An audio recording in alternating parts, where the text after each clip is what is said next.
Okay,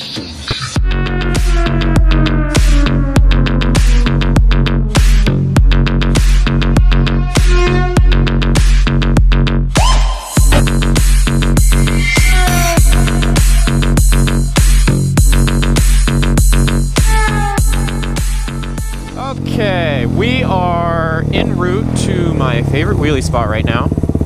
I can't disclose the location because that would alert the cops.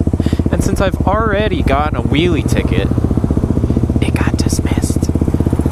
We're just gonna try and not attract any attention. This is technically my first real moto vlog. It's gonna be a video about how I wheelie my bike. My bike's a 2008 WR250X. I will try and give general tips as to how you wheelie in general. Come on, get over. It's okay. You can use your blinker, I won't bite.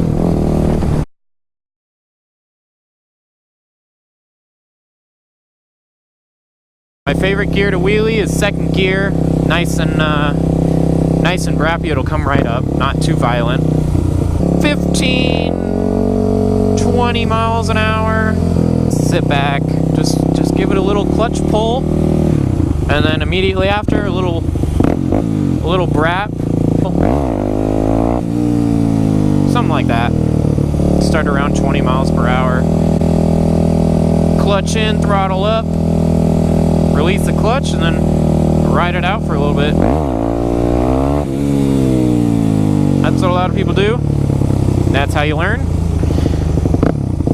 Building muscle memory, so you know exactly how much it'll come up with how much throttle you give. And eventually you'll be able to tweak that more and more until you get higher and higher, farther back, and then eventually you'll stop accelerating so much and you'll kind of stay at the same cruising speed. That's the goal, at least the first goal, getting to balance point. When the forks are horizontal or parallel to the road, that's pretty much balance point. See, I'm not on the rear brake, but I'm not really accelerating either. And notice how my forks are pretty much pointed with the road. Second gear, clutch in, throttle up, clutch out, ride it out, ride the wheelie.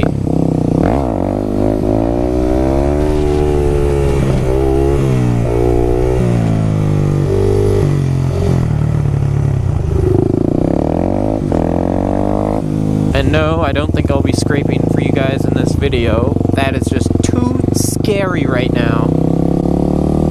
I don't want to crash in my first video. That would just be bad. The only way you're going to learn how to effectively wheelie your bike is if you put in the time and you just build that consistency. That's what you're going after, consistency. You got to be consistent in your practice. That way your wheelies will be consistent. For example, when I started wheeling, I would go out here to this road every other day, 3 or 4 times a week, for anywhere from half an hour to an hour, just practicing clutching up second gear. Clutching up second gear. One time after the next. One finger on the clutch, and then I think I give like a half throttle, and then pretty smooth on the throttle, and then I'm just tapping that rear brake, and then I set it down kind of soft. I bring the throttle back on a little bit so I don't slam down on the suspension. Just don't loop.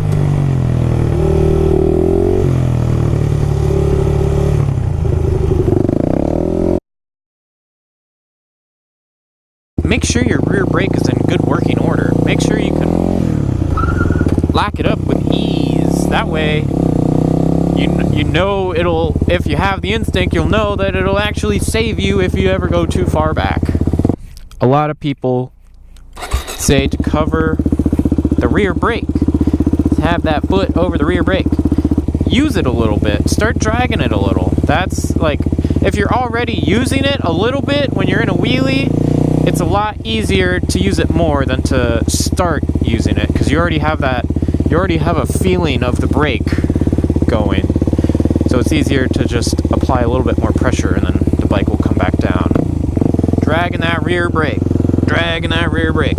Let's try some of that. When you clutch it up, try and bring it back down. Instead of letting off the throttle, try bringing it down with the brake, or tapping the brake, and then you'll feel the bike, the front end, drop a little bit. Just try that over and over.